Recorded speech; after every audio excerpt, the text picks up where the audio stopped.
Hello, I and bet you had a good time in Georgia. I did. Well, we'll go. We're already on the air, Okay. or on the podcast air. So, welcome to the first episode of the new year.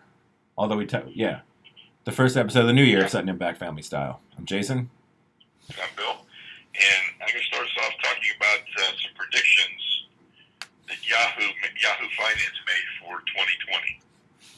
And also the athletics. I can kind of combine them both.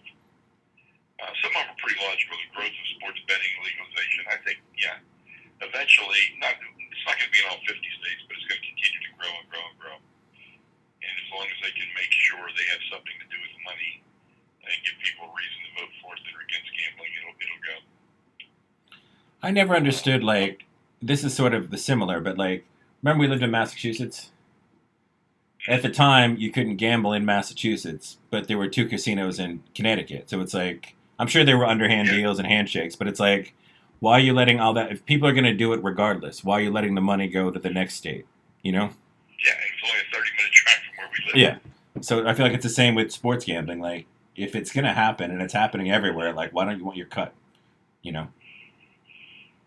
Is what I would say. Well, the second one is NCAA makes peace with the athletes and they get paid. I don't think that's going to happen in 2020. No. I think there'll be a lot of talk. I don't think anything gets done. No. I don't think anything gets done until it's a major issue.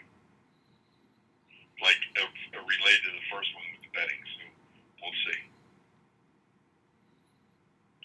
I don't agree with number three. There's a major leagues, the NBA, the NHL, MLS, NFL are going to distance themselves from China. I don't see that happening either. I mean, you know how the world works. 3 billion There's a pot of people. gold there. Yeah. There's a pot of gold. There's too much money.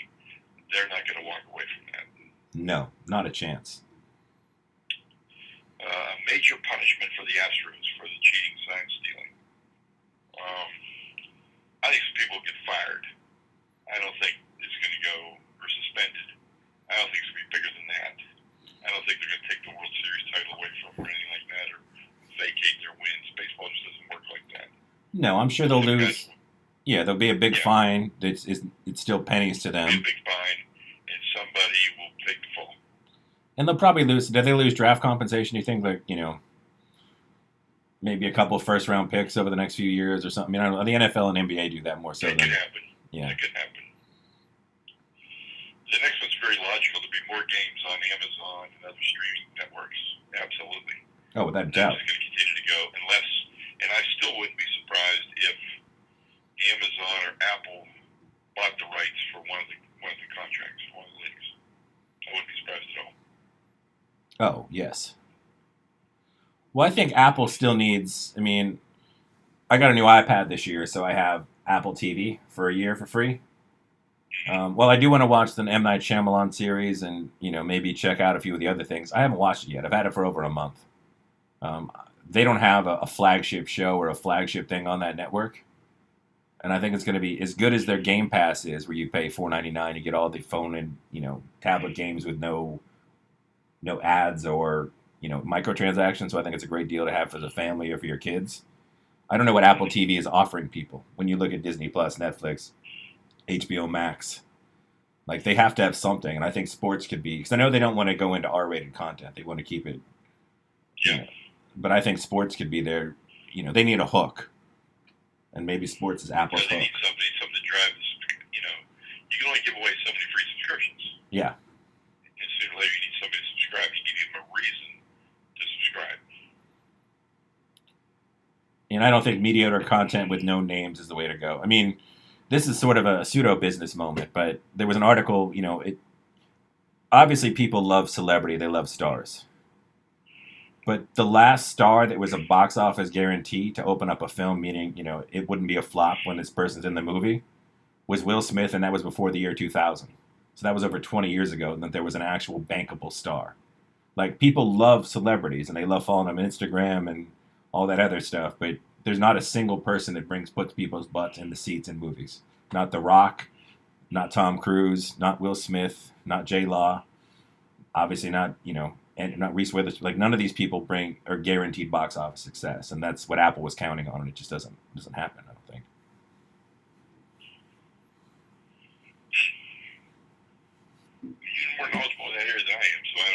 It's a weird one because while technically you do need stars in your film, you need name actors, especially for overseas sales. There's everyone has had all these flops attached to them, no matter who they are. So it's not like Oh in yeah. the old days there used to be people where like, oh, it's a Humphrey Bogart movie. This is going to be the number one at the box office for the next 2 months. And for a long time in the 70s, 80s, and even 90s, you had that. But in the last 20 years, there hasn't been anybody that's been that bankable. Like they may Yeah, have I all saw the a Bruce Willis movie on Prime. I didn't watch it, but I never even heard of it. yeah, that's the It other just thing. didn't. Yeah, Bruce Willis, Nick Cage, who is it? John Cusack. I know some people that have worked with him. He has a standard fee, and depending on what his fee is, he won't take his hat off. That's why if you've seen a lot of John Cusack movies lately, he just wears a baseball hat, so he doesn't have to worry about wigs or his hair plugs. And he comes and does a half-ass job in your movie, but you get to put him on your box. Interesting. Yeah. And Franco's All the right. Well, same way. It's kind of funny. He'll show up and you won't know the script. So here's the one I teased you with offline. okay. I mentioned Trevor Lawrence, and we can debate this because I think Trevor Lawrence is going to be the most interesting story about somebody entering the NFL. Because I think if the XFL is really serious about wanting to make a go of it, this is the same scenario as when the AFL signed Joe Namath. Oh yeah. You take the biggest star out of the game and put him in your league, and you spend whatever it takes to get him. And I think Vince McMahon will spend whatever it takes to get him. If you're Trevor Lawrence, though, I mean, Trevor Lawrence does not come from a needy family by any stretch. And you're going to make a ton of money with endorsements and the NFL. Like, how much does the XFL have to give you for you to give up a shot at the NFL? Your dream. Well, it doesn't have to be the end of his dream. It could just be delaying the NFL to start this. Yeah, but we've seen the way the I owners. think it's going to be a story. I think Yeah, if I was the XFL, this would be my strategy. And I would sign whatever it took to get this guy because it gives the league instant credibility and other people will follow. Because that would mean there's really leverage against the NFL. yeah. I don't see it. Part two of the Trevor Lawrence thing Okay. is I think there's a real possibility that the NFL is going to have to do a lottery like the NBA because I think there'll be a lot of people that will tank to try and get him. Yeah, I mean, it's weird because you look at obviously the Bengals are just a really bad football team. They're going to put Joe Burrow. But the Dolphins, maybe once Tua got hurt, they didn't care, but they tried to win games. The Dolphins weren't looking to lose. And they need a quarterback. I mean, I love Ryan Fitzpatrick. He's a fun dude, but, he's in his late 30s, and I think we know what he is at this point. But they seem fine, like, just winning games down the stretch. But at the same time, just like in the NBA, like if you're going to be a successful franchise, you have to have a good starting quarterback. Yes, you do. And more now, you have to have a marquee quarterback. Yeah. Although, Ryan Daniels in the playoffs, and he's not a marquee quarterback. He is not, but he was a top 10 pick that injuries sort of took him out of this is where he was supposed to be when he was drafted. But, between him and Kirk Cousins, I think everybody else, though, I mean, Lamar Jackson was a little bit controversial. He's still a first-round pick. Russell Wilson, obviously a third-round pick, but one of the biggest stars in the league. Breeze, Aaron Rodgers, Tom Brady, Patrick Mahomes. I mean, the best quarterbacks get you in the playoffs, Yeah. So it's going to be interesting to watch, but I'm going to follow this Trevor Lawrence story all year and see if the XFL goes double down on this one. And his teams probably are well aware. I mean, the last guy that was supposed to be the can't miss next great quarterback, you need to tank anybody if you can, retired from football with just a couple of playoff wins, and Andrew Luck. So you just, Yeah. And Tom Brady obviously was the rare 6th-round pick. Russell Wilson 3rd-round pick. Like you just, Drew Brees 2nd-round pick. You just never really know. Yeah, you don't know.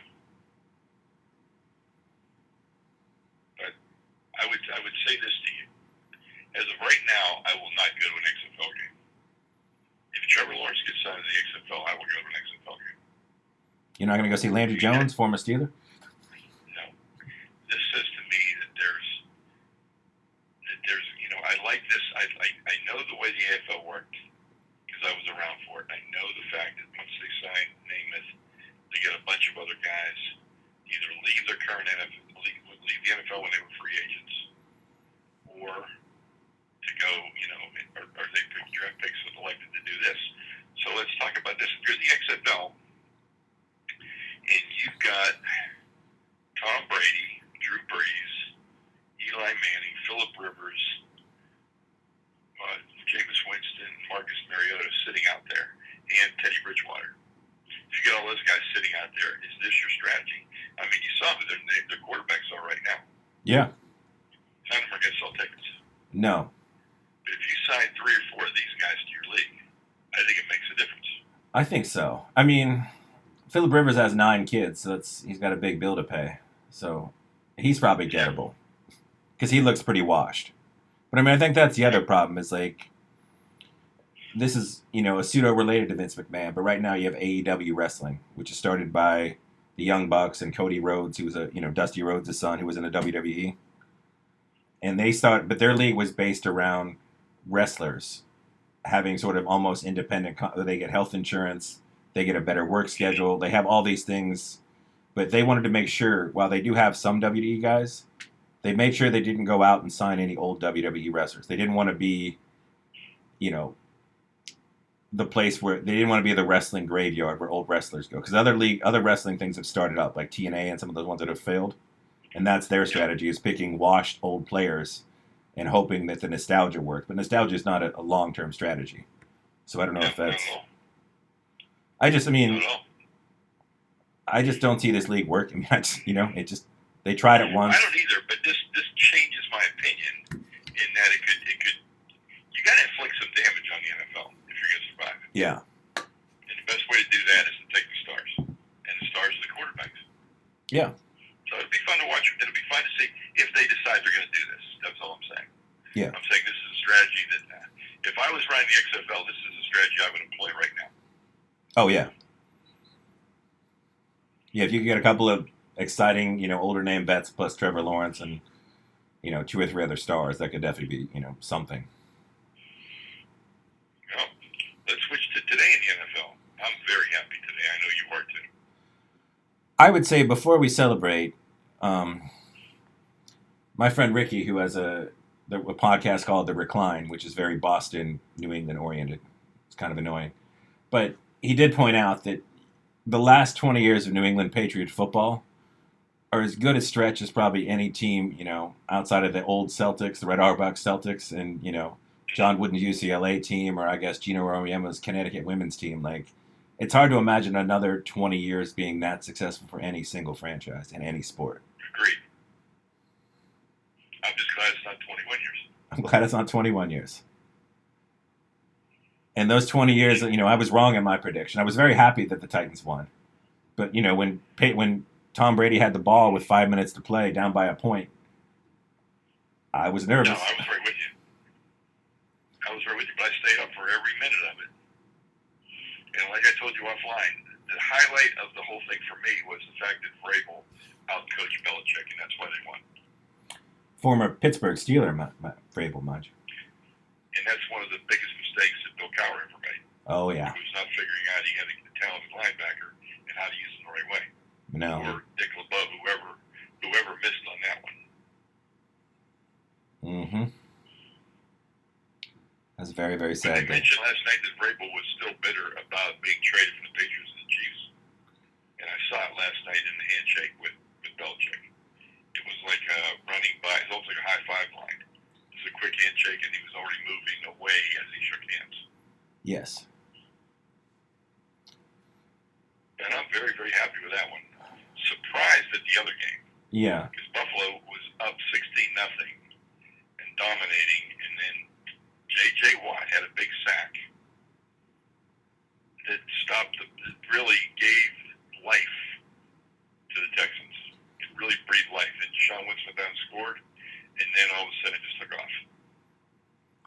And it wouldn't be our podcast if we didn't bring up the Steelers, but the Bills are sort of who beat the Steelers are almost like a better Steelers, where they've got the defense, they've got some good skill players, but they just can't score any points. And in order to score points, they've got to do, you know, the pass to Josh. You're throwing a pass to your quarterback. Like you got to be able to score more than 20 points to win a playoff game. And I don't know if that quarterback Josh Allen ever will be able to do that, but he's clearly their Achilles heel because they've got skill positions, they've got everything on that team. But he's just They could not get the ball to their wideouts last night at all. no. So that was one place to get shut down. But the evasiveness of Deshaun Watson, that one play where he was hit by both guys, and he would have been like an 8-yard loss on third down, and he would have had a punt as opposed to going down scoring a touchdown. That was the biggest play of the game. And I would say after watching both those games yesterday, I do think this streak of it's been since 2012 since a wild card team has made a run. I don't think in the AFC that's going to change. I don't see the Texans or the Titans beating the Chiefs or the Ravens. No. I definitely don't. I could maybe see beating the Chiefs. I don't see beating the Ravens. No. I think the Chiefs-Ravens, if that's what it works out to be, is going to be an amazing game, but I don't see anybody beating Ravens either. No. But in the NFC today, we could see the Saints making a run or Seattle making a run, I think. Potentially. Yes. Absolutely. Now, Jason, I'm going to tell you something. I actually felt sorry and sad about Tom Brady last night. Because? I felt sorry that his last pass was a pick six. Well, his last pass. I would revel in that, but I feel bad that, if that's his last game in Foxborough, which I don't think it is, but I feel bad that was how they went out. I would just, I don't think it is either, and I guess we talked about it a little bit offline. I mean, we talked about it before. Like, there are some exciting names that are free agents this year, but most of those guys are so old or so washed, or Mariota or Winston. Like, I don't think there's anybody that can replace Tom Brady that's going to come off the street. Well, let's talk about Tom Brady for a minute here. So obviously, Josh McDaniels is going to get a head coaching job. Yes. He's going to take a head coaching job. So if he went to the Giants, would they sign Brady? No, because they've already got Daniel Jones showed some promise this year. Yeah. They got Daniel Jones. If he had Josh McDaniels, that's pretty good, right? Yes. Okay. Where else could he go? The Browns, and they have Baker Mayfield, and it's not, Brady's not going to go to. They're not going to bring Brady in and take Baker Mayfield's place. No, the most interesting one I've heard is everybody's favorite team that never gets it done. He can go home to San Diego, or play in LA, where he already has a house with Giselle. He can take over Phillip Rivers. They've got a good defense. They've got some nice skill position players. And he can play in I keep saying I would say San Diego. He can play in Los Angeles. And like you said, if you're the Chargers, you can't sell any seats. Brady might sell you some seats. That's true. That's a good point. I like that. Because I don't think they're bringing back. Yeah, because that's the one. Because I don't think he can go. I mean, the Browns would be interesting because he could take that Browns team and, with a better coach and all that offensive talent, it's hard to imagine he couldn't manage those games. Yeah, if he would go to the Browns, I would pick the Browns because if he and Josh McDaniel went to the Browns, that would be a legitimate contender. Yeah. But they're supposed to be a legitimate contender this year. So, and was it all Freddie Kitchens, or was it Freddie Kitchens and Baker? What was it? So we don't know that. I think, and I don't think it's any with the commercials, but when I watched the Browns this year, there were so many times where Odell or Jarvis Landry were running wide open, and they weren't getting the ball. And I know the offensive line and Baker was under some duress, but I don't know if it was the play calling or if it was Baker, but you had guys. I mean, when you watch the poor Steelers this year, for most of the season, their guys weren't open. Despite the quarterback play, but with Baker Mayfield, you had guys waving their hands like, little kids on a football field, like, please throw me the ball. And he just wasn't getting them the ball. And again, that could have been play calling, that could have been a number of things, but. Here's a fantasy for you. Jerry Jones finally finally lets go of Jason Garrett, which isn't done yet. No. They are in an open relationship now, I think is what Facebook status would say. So he signs Josh McDaniel. Yes. And convinces them to bring in Brady rather than pay Dak Prescott a ridiculous amount of money that might cripple the franchise. I mean, it's interesting. Could Brady take that team to the Super Bowl? I think he could. That's a good team. Or, I mean, if I'm the other LA team, like I know the contract for my young quarterback, 5-year, $100-something million guaranteed contract kicks in this year, which is quite sad. But, if you could let him sit on the bench, if you let Goff sit on the bench for a year and let Brady take over that offense, it'd be pretty nasty too. He'd have his short white guy and Cooper Kupp and some of those other receivers. I think that'd be a pretty nasty. I mean, all the teams that have questionable quarterbacks. Yeah. I mean, I still think he'll end up in New England primarily because New England doesn't have a plan B. No, their plan B is playing in San Francisco right now. And their plan C is Bobby Hoyer, and that's who they have. Although, I think we did forget one free agent quarterback.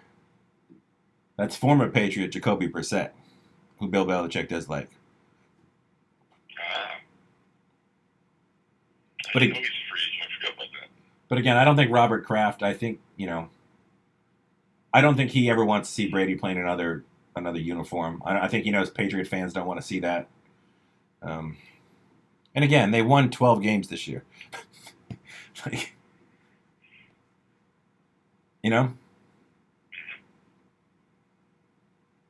pretty good. It's fun. It's fun talking about it. Mm-hmm. The latest thing I've heard is that the Mavericks management is not happy with the physicality being doled out to Luka. I have seen that as well. It does seem like he takes an inordinate amount of shots. Yeah. From other players. Oh, I think I don't even think that's a question. I think that's legit. He definitely doesn't get the James Harden treatment of the last 3 years. No. Not at all. But I think that's what you start doing. You just start talking it up, in the hopes that eventually the refs start to listen. Attention and they address it, yeah. Okay, no question. Yeah.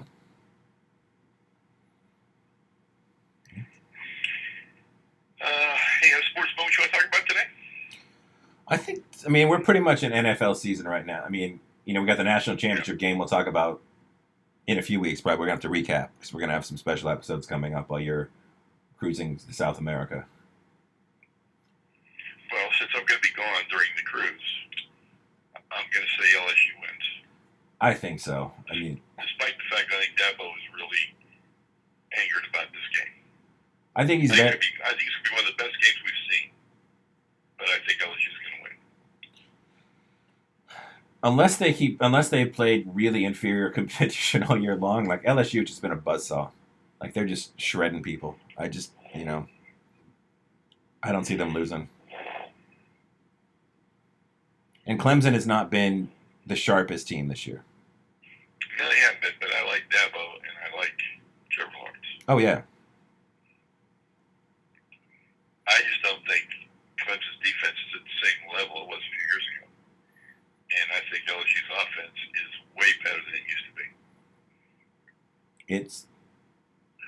to be. They're playing out of their mind. They're playing so good right now. Like it's hard to imagine anybody beating them. Because they got over their hump. It's like when the Capitals won the Cup. Like when they finally beat the Penguins in the playoffs. And LSU took care of business. They won. They went undefeated. They beat Alabama. Like, their big monkey is off their back, Not that they're playing with house money necessarily. They obviously want the championship. But they got through the hurdle that normally prevents them from being in this position. Right.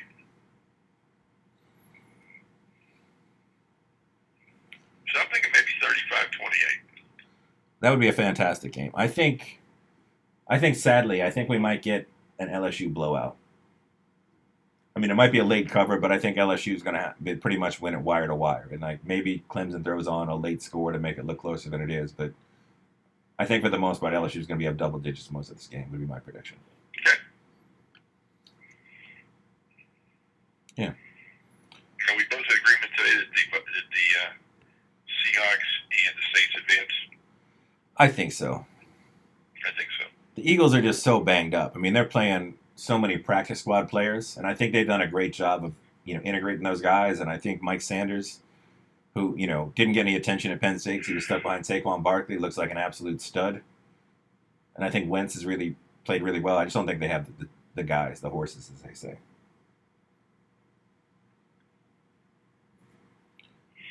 Okay. I did have a food moment. Okay, your food moment was Hattie B's. It was Hattie B's hot chicken,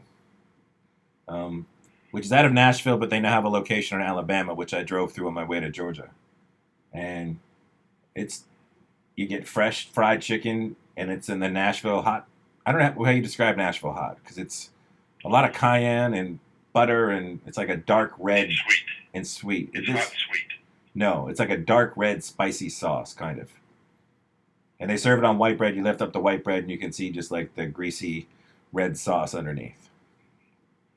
And they have 6 levels of hotness. I went with 4, which was plenty, which is enough of a kick to make you drink your tea, and you need a few, maybe you took a bite of bread from time to time. But I also got, because you can get individual wings or individual tenders. Because normally when you get hot chicken, you get either dark meat, white meat, or you get like a half chicken or a whole chicken, and it's actually on the bone. But you can also get fingers and wings. And I did get a shut the cluck up chicken finger, which I took 1 bite of, and I drank an entire thing of tea and ate a bunch of French fries and then half a piece of bread. Because it was that hot. But it was really good, great service, really quick, very nice. Good. Well, I had a banana split waffle this morning at the Frog Pond in Reddington Beach. A chocolate waffle with strawberries, bananas, and whipped cream. And it was really good. Now, I wouldn't want that just for my breakfast. I had an omelet too. And Mom and I split the waffle because the waffle I get just too much for one person. But it was an amazing, amazing waffle. It's more like chocolate cake with strawberries and bananas on it. But it was really good. Okay. And for my entertainment moment, it's a book. Nice. The Hollywood Godfather. And the author is Gianni Rossi, I think, who played Carmine in The Godfather. And if you don't remember, Carmine was the wedding in the beginning. Carmine marries Don Corleone's daughter. And yet later he betrays the family, and Sonny, who's James Caan, gets killed. And then Michael takes out Carmine. But an amazing, amazing, amazing book. Because he was a real mob guy. And he got into the movie because he was a mob guy and they were putting the heat on the union. And so they had to take him. They weren't going to get the movie made unless he acquiesced to the union. One of the demands they made was that he was in the movie. So I find that fascinating. Yes. But he also played a role in the Kennedy assassination, which, when it's written up, is a very believable story as to why it all happened. There's a chapter called My Role in the Crime of the Century. Okay. And so when I picked up the book, I started reading that chapter, and it was so good after a page that I stopped reading it and went to the beginning and read the whole book. And I read the whole book in one day. It was just unbelievably compelling. Very nice. And then I rewatched Once Upon a Time in Hollywood. Yes. And now I've heard there's a director's cut that's going to be longer. 4 hours. Well, I'm going to watch that too when it really comes out. Yeah, he said sometime next year is what he's been saying. Next year, 2021 or 2020? I think we said next. I don't know when the quote was from, but it sounds like it's a ways off. Maybe like next fall they'll release it or something. All right. Well, I'm going to be all over that because I want to see where they left off. It's an amazing story, and I watched the way it was, and I'm thinking that maybe the things that they left out were the Brad Pitt backstory, and maybe some more. You only have that walkthrough scene with Charlie Manson. Maybe there's more of that. So I don't know. I'm curious, but I want to watch it. Yes. Well, my entertainment movie, I saw my favorite movie of the year, Jojo Rabbit, and it was funny, it was beautiful, it was sweet, it's a great story. It's sadly really relevant today, um, in a very very sad way, but it's just a wonderful movie. Everyone needs to watch that one.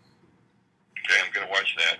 And I watched Peanut Butter Falcon, That looks really good. which it was really good. I wanted to watch it because, Mom's always been about, people with special needs, and it's just a really, really heartwarming, moody movie, and we really enjoyed it.